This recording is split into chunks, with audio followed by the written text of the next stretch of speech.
복음과 진리를 전하는 방송 KBS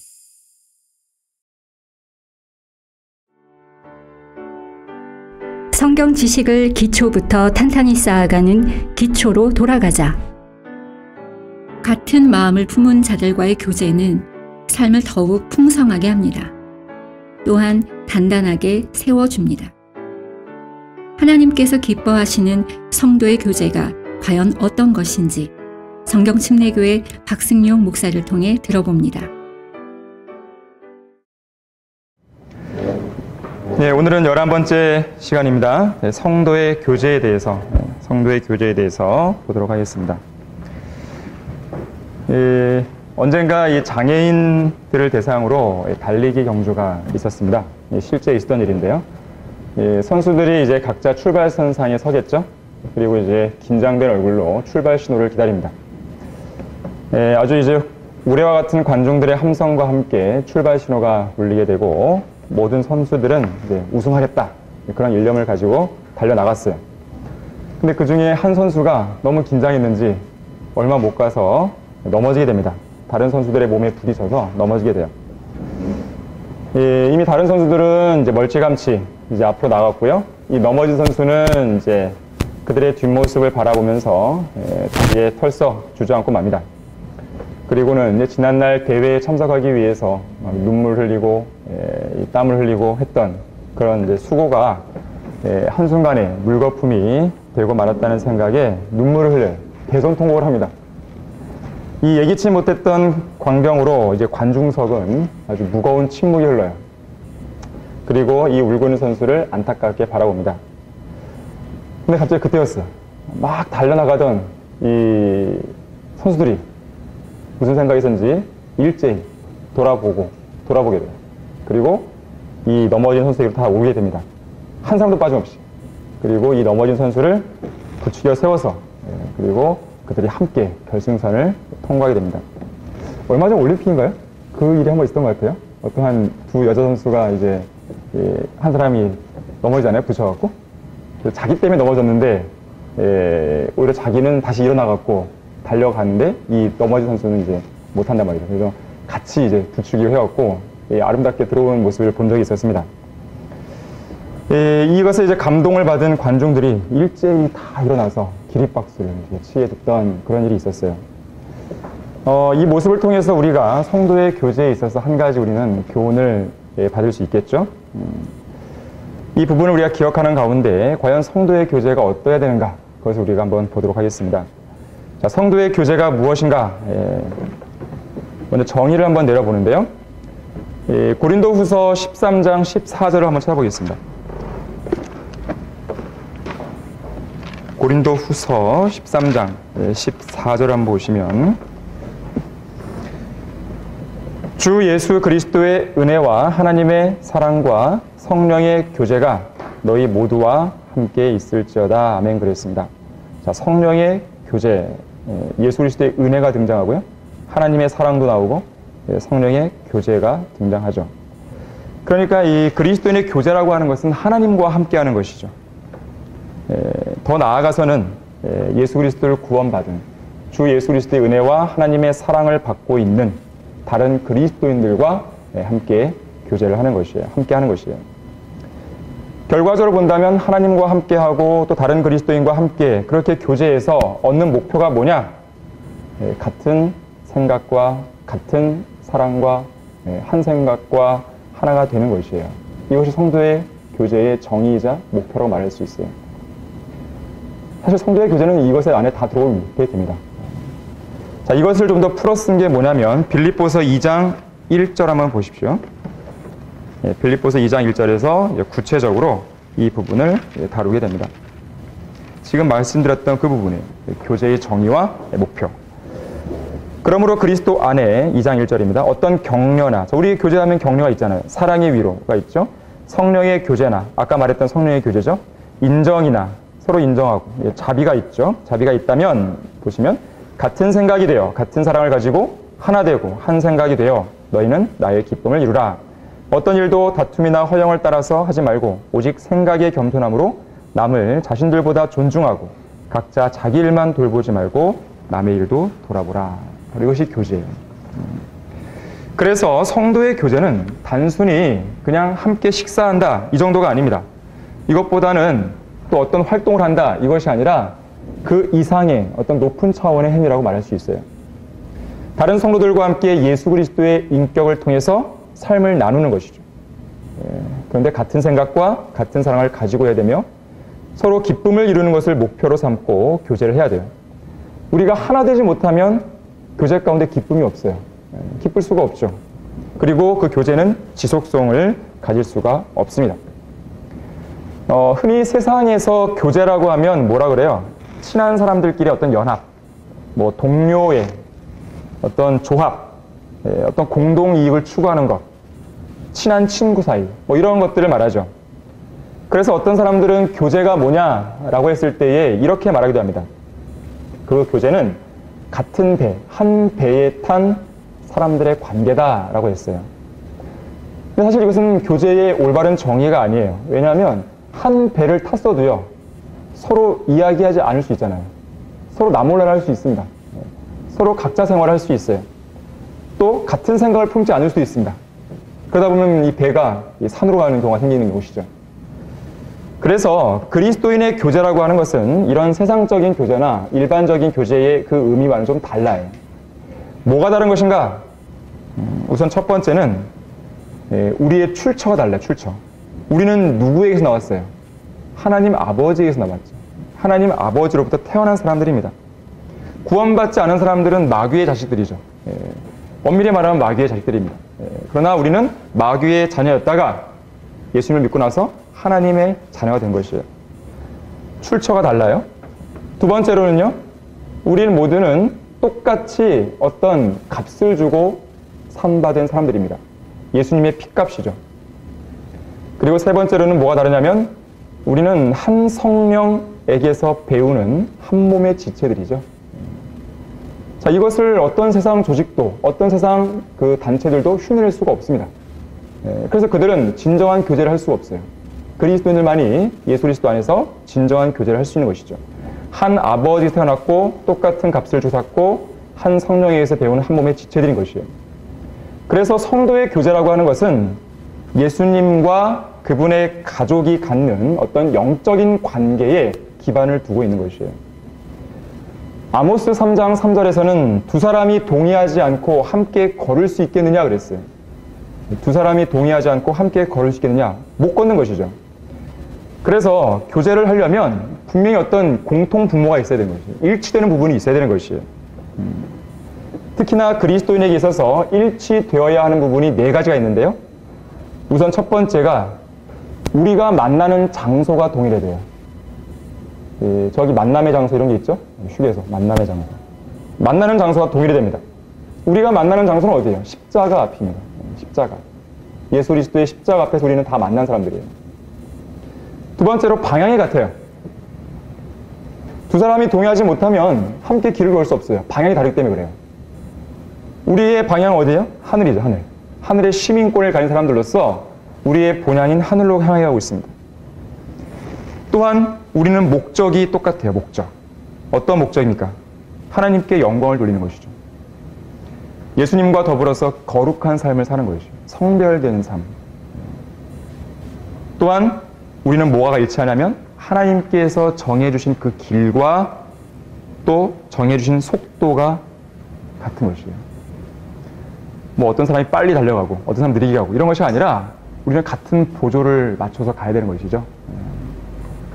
자, 이러한 것들이 일치할 때 그리스도인들은 유익한 교제를 할 수 있어요. 하나님께서 기뻐하시는 교제를 할 수가 있는 것입니다.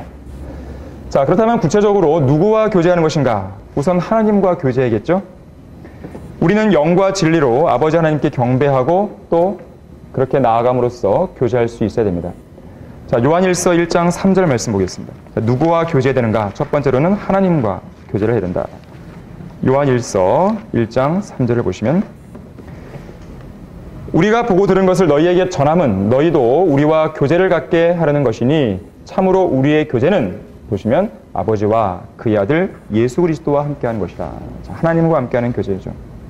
또 예수님과 함께하는 교제죠. 그래서 주님께서는 우리를 예수 그리스도, 우리 주의 교제 안으로 불렀다 그랬어요. 주의 교제.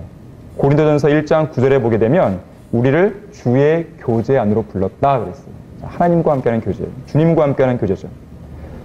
또한 이 주의 교제는 다른 말로 하자면 성령의 교제. 아까 우리가 본문 읽었을 때 잠깐 나왔었죠? 성령의 교제. 고린도후서 13장 14절에서도 성령의 교제가 너희 모두와 함께 있을지어다. 왜 성령의 교제인가? 우리는 성령 침례를 통해서 어디 안으로 들어와 있어요? 예수 그리스도의 몸 안으로 들어와 있습니다. 성령 침례를 통해서. 그래서 성령의 교제예요. 우리는 지체들로서 그러한 교제를 나누죠. 자, 하나님께서는 그분의 자녀들과 교제하기를 원하세요. 여러분들은 주님과 교제하고 있습니까? 나는 예배에 참석하고 있습니다. 그것은 교제가 아니에요. 물론 그 예배 안에 교제도 녹아있죠. 당연히. 주님과 만나는 거기 때문에. 그러니까 그거 말고 우리가 매일매일의 삶 속에서 주님과 교제하고 있냐 이거죠. 동행하고 있냐 이거죠. 주님은 교제하길 원하시는데 성도가 교제하길 원하지 않다면 그건 뭔가 이상한 것이죠. 잘못된 것입니다. 그럼 우리는 어떻게 교제하는 거야? 우리는 이미 배웠어요. 하나님의 말씀, 기도.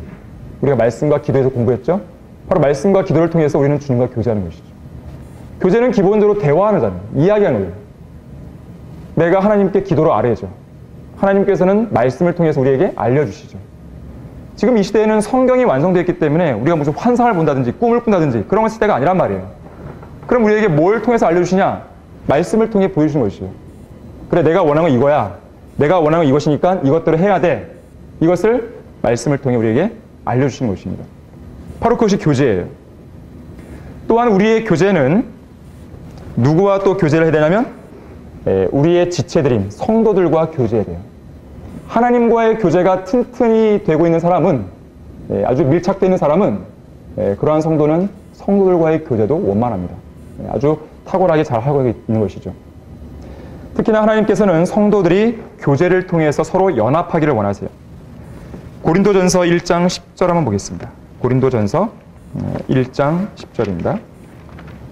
우리는 교제를 통해서 지체들과의 그런 결속력을 강하게 가질 수가 있습니다. 1장 10절에 보게 되면 형제들아 이제 내가 우리 주 예수 그리스도의 이름으로 너희에게 권고하노니 너희 모두는 같은 것을 말하고, 아까 우리 빌립보서 2장에서 봤던 내용이죠. 같은 생각, 같은 것을 말하고 또 너희 가운데에 분열이 없게 하여 같은 생각과 같은 판단으로 온전히 함께 연합하라. 자, 교제에는 이러한 하나 되는 생각, 같은 생각 이런 것들이 필요한데 이걸 통해서 연합하는 것이죠. 우리는 교제를 통해 연합하는 것이죠. 왜 연합해야 되는 것인가? 우리는 하나의 몸이라서 그래요. 몸을 구성하는 지체라서 우리는 연합해야 되는 것입니다. 특히나 우리 모두는 서로 간에 뭐예요? 동료 일꾼들이죠. 동료 일꾼들 뿐만 아니라 하나의 전우죠. 전우. 동역자요, 전우요. 마치 하나의 팀워크를 형성해서요. 이 단체 경기를 하는 그런 운동선수들처럼 그들이 어때요? 이 팀 단위로 이루어지는 경기들을 보게 되면 나중에 우승해서 이 시상대회에 올라설 때 그 경기에 뛴 사람들만 올라서는 게 아니죠. 예비 후보를 같이 올라가잖아요. 다. 같이 메달을 받습니다. 왜냐하면 예비 선수들이라고 해서 무시당하는 게 아니에요. 그들도 연습 과정에서 함께 뛰었단 말이에요. 물론 실전에서는 같이 뛰지 않았다 할지라도 그런 어떤 연습 게임에서 같이 뛰므로써 서로의 팀워크를 다지고 또한 우승을 하기까지 어떤 충분한 일조를 한 것이란 말이에요. 그래서 지역교회 안에서 우리는 뭐냐면 동역자고 전우란 말이에요. 그래서 하나의 팀워크를 형성해서 마치 단체상을 받아야 하는 그런 임무를 띈 그런 모습과도 같은 것이죠. 그게 바로 교제란 말이에요. 무엇보다도 그리스도인들은 예수 그리스도 안에서 한 몸으로 연합된 사람들임을 기억해야 됩니다. 그래서 교제를 잘 하려면 우리가 하나의 지체다. 지체 인식을 가져야 돼요. 그것이 없으면 안 됩니다. 지체 인식이 있어야 교제가 가능해요. 고린도전서 12장 18절을 한번 보겠습니다.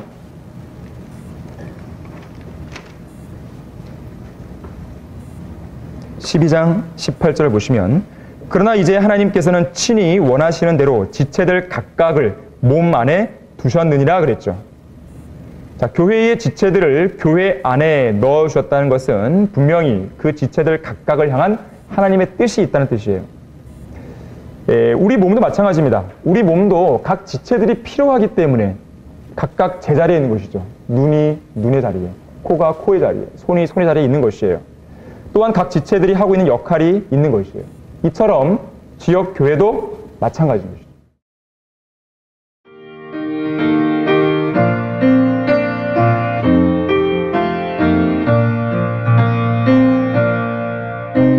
복음과 진리를 전하는 방송 KBS 19절 계속 보시면 만일 모두 다 한 지체이면 몸은 어디겠느냐. 그러나 이제 지체들은 많아도 한 몸이니라. 눈이 손에게 나는 내가 필요 없다 하거나 또 머리가 발에게 나는 내가 필요 없다고 말할 수 없느니라.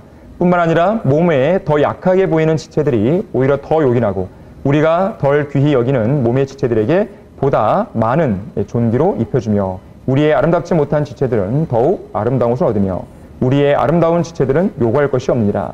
오직 하나님께서는 그 몸을 고르게 하사 부족한 지체에게 더 많은 존귀를 주셨으니 이는 몸 안에서 분열이 없게 하실 뿐만 아니라 지체들이 서로에게 동일한 관심을 가지게 함이라 그랬어요. 27절 보시면 이제 너희는 그리스도의 몸이요 개별적으로는 그 지체들이나 그랬죠. 29절도 보시면 다 사도들이겠느냐, 다 선자들이겠느냐, 다 교사들이겠느냐, 다 기적들을 행하는 자들이겠느냐, 다 병 고치는 은사들을 가졌겠느냐, 다 방언들을 말하겠느냐, 다 통역하겠느냐. 오히려 너희는 최상의 은사들을 열망하라. 이제 내가 너희에게 더 좋은 길을 보여주리라 그랬습니다. 자, 그런데 제가 지금 건너뛴 구절들이 있는데요. 26절 보시면요. 만일 한 지체가 고통을 받으면 모든 지체가 그와 함께 고통을 받으며 만일 한 지체가 영광을 얻으면 모든 지체가 함께 기뻐한다 그랬습니다. 자, 우리는 함께 고통받고 함께 기뻐할 수 있어야 됩니다. 그래서 교제라고 하는 것은 하나님께는 영광이 되고 교회를 통해서는 강성하게 만들어주는 기반이 되는 것이에요. 다른 성도가 잘 되는 것에 대해서 배합하면 안 되는 것이죠. 뭐 사촌이 땅을 사면 배합한다는 속담이 있는데 그것이 교회 안으로 들어와서는 안 되는 것이에요. 오히려 다른 성도들이 잘 되고 있으면 우리는 기뻐해야 해요. 시기해서는 안 되는 것입니다. 다른 성도들이 힘들어하면 좋아하는 건 안 되고 오히려 안타까워하고 아파하는 것이죠. 그걸 지체의식이에요. 여러분, 오늘날에는 그렇게 박해의 시대가 아니잖아요.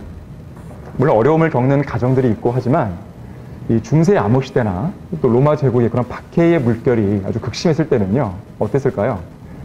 자, 성도들이 예배를 드리고 또 말씀을 공부하고 또 교제를 해서 모인단 말이에요. 그런데 어느 한날 어떤 성도가 안 왔어요. 그럼 어떤 생각이 들까요? 그때는 뭐 지금처럼 뭐 핸드폰이 있겠어요, 뭐 전화 있겠어요, 뭐 알 길이 없잖아요. 그 사람이 안 오면 확인할 방법이 없단 말이에요. 그러면 오만가지가 다 되는 것이에요. 어디서 박해를 받고 있지 않은지, 고문당하고 있지 않은지, 로마 원형경제 끌려가고 사지가 찍히고 있는 것이 아닌지, 아니면 믿음을 부인하진 않았는지, 실족하지 않았는지, 이런 각가지 생각이 막 든단 말이에요. 그래서 그 성도들이 더욱더 기도하고 염려하고 그런 마음이 더 든단 말이죠. 자, 그러한 똑같은 생각이 오늘날도 있어야 된다는 것입니다. 어떤 성도가 한 주 안 왔어요. 에이, 안 왔겠지 그냥. 그리고 아무 관심도 없다든지. 자, 그런다면 그건 지체의식이 없는 것이에요. 여러분, 이 손에서 손가락, 새끼손가락 하나 아파도 어때요? 데일밴드로 붙이고 연고 바르고 막 하잖아요. 괴롭단 말이에요. 왜 그럴까요? 내가 지체라는 것을 느끼기 때문에 그래요. 마찬가지입니다. 지역교회는 어떤 성도가 안 왔다, 실족했다, 어떤 어려움이 있다, 똑같은 것이에요. 자, 지체의식을 가져야만 우리 성도의 교제는 원만해질 수 있는 것입니다. 강성해질 수 있는 것이에요. 그래야만 우리는 밀착될 수 있어요. 그래서 성경은 우리에게 뭐라 그러냐면 하나님 안에서 연합한 사람들에게 지속적으로 어떤 교제를 통해서 연합하라, 그러한 강조를 많이 하게 됩니다. 에베소서 4장 1절에서 이렇게 말씀합니다. 그러므로 주의 죄수된 내가 너희에게 권고하노니 너희가 부르심을 받은 그 부르심에 합당하게 행하되 모든 겸손과 온유와 오래 참음과 사랑 가운데서 서로 용납하고 화평의 띠 안에서 성령의 하나됨을 지키도록 열심히 노력하였어요. 자, 성령의 교제 안으로 부름받았는데 그 안에서 성령의 하나됨을 지키도록 열심히 노력하라고 했어요. 노력해야 되는 것이에요. 교제라고 하는 것은. 쉬운 일이 아닙니다. 우리는 육신을 입고 있죠. 각자가 연약함이 있죠. 서로에게 상처를 줄 수도 있죠. 또 마귀의 공격이 있죠. 그렇기 때문에 성령의 하나됨을 우리가 성령의 교제 안에서 지키도록 열심히 노력하는 문제는 우리에게 주어진 당면 과제예요. 쉽지가 않은 문제입니다. 그러나 우리는 반드시 그것을 해야 되는 것이죠. 자, 하나님과 교제하고 성도들과 교제합니다.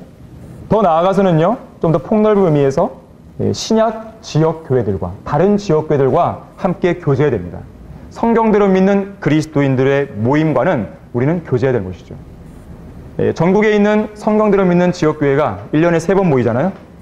이제 곧 있으면 다가올 성경 핵심 강연회 때 모이게 되고, 그리고 7월에 있을 여름 수련회, 그리고 12월에 있는 선교주간 때 전국에 있는 성경대로 믿는 사람들이 다 모이게 됩니다. 그때 우리는 교제할 수가 있는 것이죠. 우리는 왜 성경대로 믿는 지역 교회들과만 교제하는 것인가? 왜 다른 제도교회와는 교제를 안 하는 것인가? 왜 안 할까요? 성경대로 믿는 지역교회 안에만 있는 것들이 있어서 그래요. 그게 뭐예요?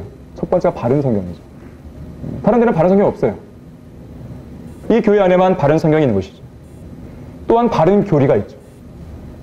바른 믿음이 있고, 바른 신앙이 있고, 또 바른 실행이 있죠, 실행. 바른 교리가 있고. 자, 이러한 것들이 있죠. 이러한 것들이 있기 때문에 우리는 지역교회들, 성경대로 믿는 지역교회들과만 교제를 하는 것입니다. 이러한 교제의 대상에 있어서 그리스도인은 그 대상을 바르게 선별할 수 있어야 하는데요. 하나님께서는 불의와 함께 하시지 않는 분이시죠. 그래서 그리스도인들도 불의와 함께 교제할 수가 없습니다. 시편 94편 20절 한번 보세요. 사실 이 부분은 많은 이야기를 해야 되지만 우리가 짧은 시간 할 수 없기 때문에 간략하게만 좀 말씀을 드리는데요. 시편 94편 20절 한번 보시면, 법으로 해악을 조작하는 불의의 보좌가 어찌 주와 교제하리까 그랬어요. 할 수 없다는 것이죠. 그래서 그리스도인은 열매 없는 어둠의 일들에 결코 관여해서는 안 됩니다. 관여하지 않을 뿐만 아니라 도리어 그러한 것들을 책망할 수 있어야 됩니다. 에베소서 5장 11절에서는 열매 없는 어둠의 일들에 관여하지 말고 오히려 그것들을 책망하라 그랬어요. 그래서 그리스도인은 어둠의 일들이 하든지 그 어둠을 주관하고 있는 그러한 더러운 영들, 마귀들과의 교제를 우리는 거절해야 됩니다. 마귀들과의 교제를 거절하라는 말은 마법사, 강신술사, 점쟁이, 무당들 이런 거 있잖아요. 그런 모든 형태의 우상 숭배에 다 들어오는 것이에요. 우리는 그런 대상들과 철저히 분리되어야 합니다. 자, 이 부분은 여러분들이 참조할 수 있는 책이 있는데, 마귀를 이기는 어린 양의 보혈이라든지, 또 우리가 펴낸 책들에다 영적 전쟁이라든지, 또 최근에 나온 마귀들과 싸우는 영적 전쟁, 이 3권의 책을 여러분이 참고한다면 이런 마귀들과의 교제를 거절하는 부분들에 있어서 올바른 지식을 갖게 됩니다. 또한 우리는 믿지 않는 자들과의 교제를 거절해야 됩니다. 고린도후서 6장 14절 한번 보십시오. 믿지 않는 사람들과의 교제를 거절해야 돼요. 고린도후서 6장 14절을 보게 되면, 믿지 않는 자들과 멍에를 같이 매지 말라. 의가 불의와 어찌 관계를 맺으며 빛이 어두움과 어찌 사귀겠느냐. 그리스도가 벨리알과 어찌 조화를 이루며 또한 믿는 자가 믿지 않는 자와 어떤 부분을 같이 하겠느냐. 하나님의 성전과 우상들이 어찌 일치되겠느냐. 우리는 하나님의 성전이잖아요. 그죠? 이는 너희가 살아계신 하나님의 성전임이라. 하나님께서도 말씀하시기를 내가 그들 가운데 살 것이며 그들 가운데서 다닐 것이며 나는 그들의 하나님이 되고 그들은 나의 백성이 되리라 그랬어요. 자, 믿지 않는 자들과 교제하지 말라는 것이죠.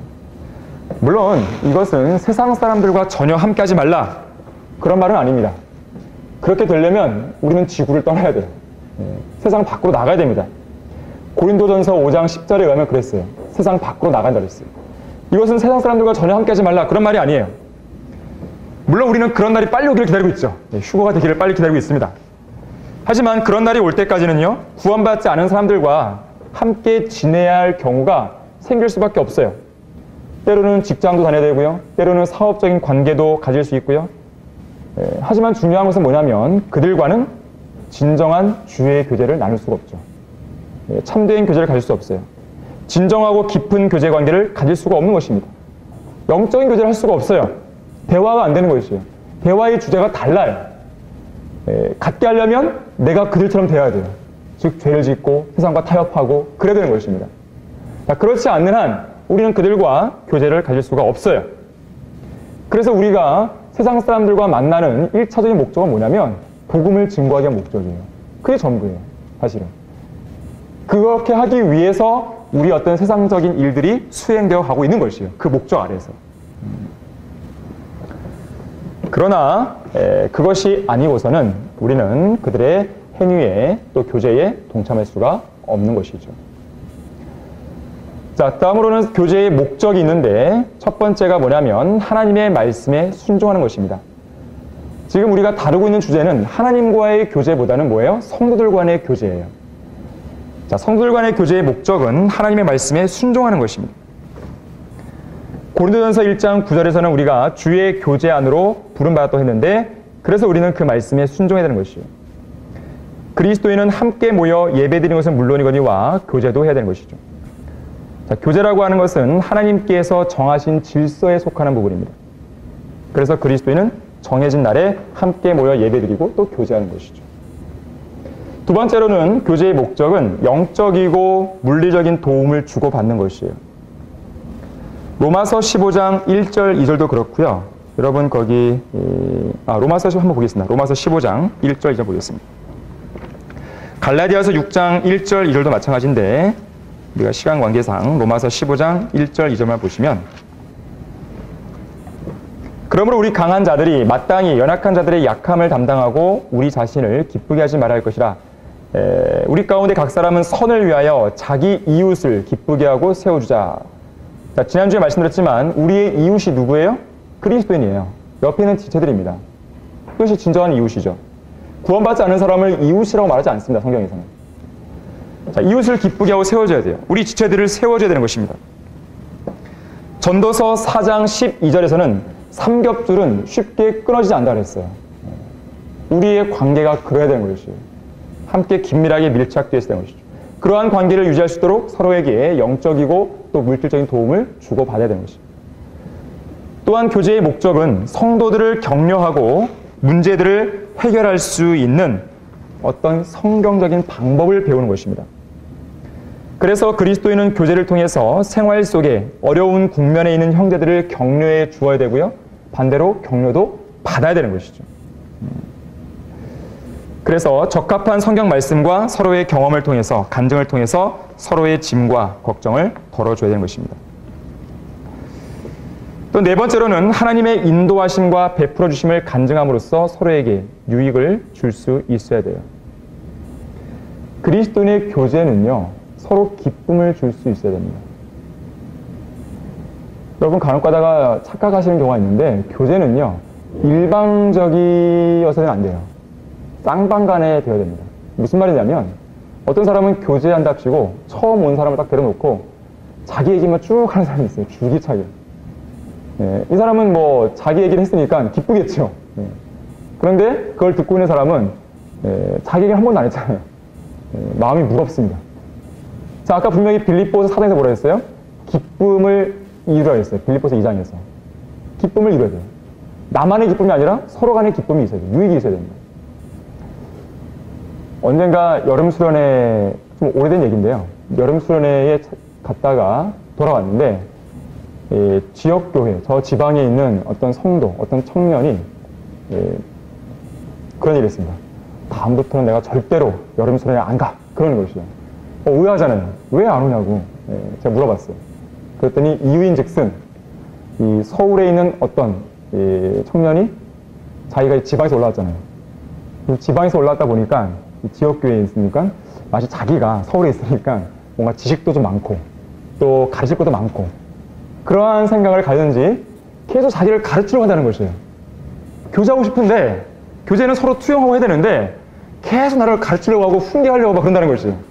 도저히 그걸 싫어갖고 다음부터 수련회 안 온다고 그러는 것입니다. 자, 이것이 교제를 오해한 사람들의 폐해입니다. 폐해. 이건 교제가 아니에요. 교제라고 하는 것은 일방적이 되어서는 안 됩니다. 자, 교제라고 하는 것은요, 성숙한 사람들만 할 수 있는 게 아니에요. 비록 성숙하지 못하지만 내가 성숙한 사람으로서 성숙하지 못한 사람을 통해 배울 수 있는 부분이 있어요. 또한 성숙하지 못한 사람은 성숙한 성도로부터 배울 수 있는 부분이 있는 것이에요. 서로 간에 서로를 투영하면서 유익을 얻어야 되고 또 배울 수가 있는 것이 됩니다. 자, 교제는 바로 그런 것이에요. 그렇게 할 때에 우리에게는 기쁨이 있는 것이고요. 서로가 서로를 세워줄 수 있는 그런 유익이 있는 것이죠. 자, 정리를 하자면, 자, 지금까지 말씀드린 걸 정리하면, 교제를 하기 위해서, 이러한 내용들을 말씀드렸는데요. 여러분들은 분명히 교제를 위해서 준비를 할 수 있어야 됩니다. 우리가 예배도 또 주의 만찬도 항상 전날 준비한 상태에서 오라고 말씀을 드렸는데요. 헌금도 마찬가지지만 교제도 마찬가지예요. 자기가 준비된 상태에서 교제를 할 수 있어야 됩니다. 물론 준비가 안 되면 교제 못하냐? 그것은 아니죠. 제가 말씀드린 것은 교제를 잘 하려면 준비를 해와야 된다는 것이에요. 그래서 어떤 준비를 해야 되는 것인가? 첫 번째로는요. 여러분 거기 교재는 안 나오지만 한번 써보세요. 교제를 위한 실질적인 준비는 첫 번째가 서로를 위해 기도할 수 있어야 됩니다. 무슨 말이냐면 내가 성도들, 지역교회 안에서 교제하고 있는 그 성도들의 기도 제목을 놓고 기도한 사람이어야만이 어떨까요? 교제가 의미 있을 수 있는 것이에요. 내가 어떤 성도를 위해서 기도해 본 적도 없는데 와서 뭔가를 얘기하려고 하면 할 말이 없죠, 당연히. 두 번째로는요, 서로를 사랑으로 섬겨야 됩니다. 사랑으로 섬기려면 지체의식이 있어야 돼요. 지체의식이 있다고 하는 것은 서로의 필요에 민감하다는 말입니다. 몸이 아프면, 어느 한 군데가 아프면 바로 느낌이 오잖아요? 마찬가지예요. 서로의 필요에 민감한 가운데 사랑으로 섬겨야 됩니다. 또한 세 번째로는요, 서로를 용서할 수 있어야 돼요. 자, 아까도 말씀드렸지만 우리는 육신을 입고 있기 때문에 서로 간에요, 나의 실수가 있을 수 있고 또 그러한 실수하는 가운데에 서로에게 상처를 줄 수가 있습니다. 그러나 우리는 용서할 수 있어야 돼요. 나는 저 형제와 또는 저 자매와 절대로 나는 교제 안 할 거야. 그런 마음을 결코 품으면 안 됩니다. 내가 어떻게 저걸 용서할 수 있어? 그것만 품으면 안 되는 것이죠. 그렇다면 우리는 구원받지 못했을 것이에요. 여러분, 우리가 잘나서 구원받았나요? 아니란 말이에요. 뭐 하나님께서 우리가 뭐 어때 똑바른 게 있어갖고 그래 내가 너 이것 때문에 구원해 주는 거야 이렇게 안 했단 말이에요.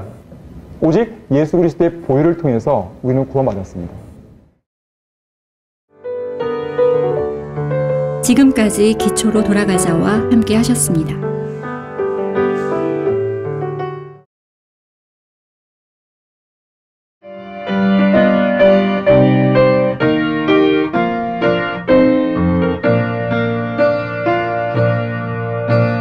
복음과 진리를 전하는 방송 KBBS